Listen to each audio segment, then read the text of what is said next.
Fridays లో జరిగిన ఉత్కంఠ పోరులో గుజరాత్ టైటాన్స్ విక్టరీ కొట్టింది. 5 వికెట్ల తేడాతో కోల్కతా చిత్తైంది. దీంతో ఈ సీజన్లో కోల్కతాకు ఇది వరుసగా 5వ ఓటమి. కోల్కతా మొత్తం 6 మ్యాచ్లు ఆడగా ఒక మ్యాచ్ వర్షం కారణంగా నిలిచిపోవడంతో 1 పాయింట్ వచ్చింది. మిగిలిన 5 మ్యాచ్ల్లోనూ పరాజయం పాలైంది. గుజరాత్ కెప్టెన్ శుభ్మన్ గిల్ 86 రన్స్తో అదరగొట్టాడు. అతడి అద్భుతమైన ఇన్నింగ్స్ గుజరాత్ విషయంలో కీలక పాత్ర పోషించింది. 181 పరుగుల లక్ష్యంతో బరిలోకి దిగిన గుజరాత్ మరో 2 బంతులు మిగిలి ఉండగానే 19.4 ఓవర్స్లో 5 వికెట్లు కోల్పోయి లక్ష్యాన్ని ఛేదించింది. లక్ష్య ఛేదనలో గుజరాత్ టైటాన్స్కు మంచి ఆరంభం లభించింది.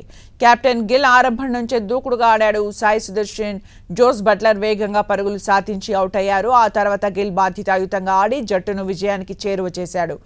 గిల్ అవుట్ అయిన తర్వాత కాస్త ఉత్కంఠ నెలకొన్నప్పటికీ రాహుల్ తెవాటియా, షారుఖ్ ఖాన్ మిగిలిన లాంఛన్యాన్ని పూర్తి చేసి జట్టుకు విజయాన్ని అందించారు. కోల్కతా బౌలర్స్లో వరుణ్ చక్రవర్తి 2 వికెట్లు తీశాడు. ఇక అంతకుముందు టాస్ గెలిచి మొదట బ్యాటింగ్ చేసిన కోల్కతా క్యామరూన్ గ్రీన్ 79 పరుగులు చేశాడు. ఒంటరి పోరాటంతో నిర్ణీత 20 ఓవర్స్లో 180 పరుగులకు ఆల్అవుట్ అయింది. కెప్టెన్ రహానే డకౌట్ కాగా ఇతర బ్యాటర్లు విఫలమయ్యారు. రోమన్ పావెల్, రమన్ దీప్ సింగ్ కాసేపు గ్రీన్కు సహకరించారు. గుజరాత్ బౌలర్స్లో కగిసో రబాడా 3 వికెట్లతో సత్తా చాటగా మహమ్మద్ సిరాజ్ పొదుపుగా బౌలింగ్ చేసి 2 వికెట్లు పడగొట్టాడు.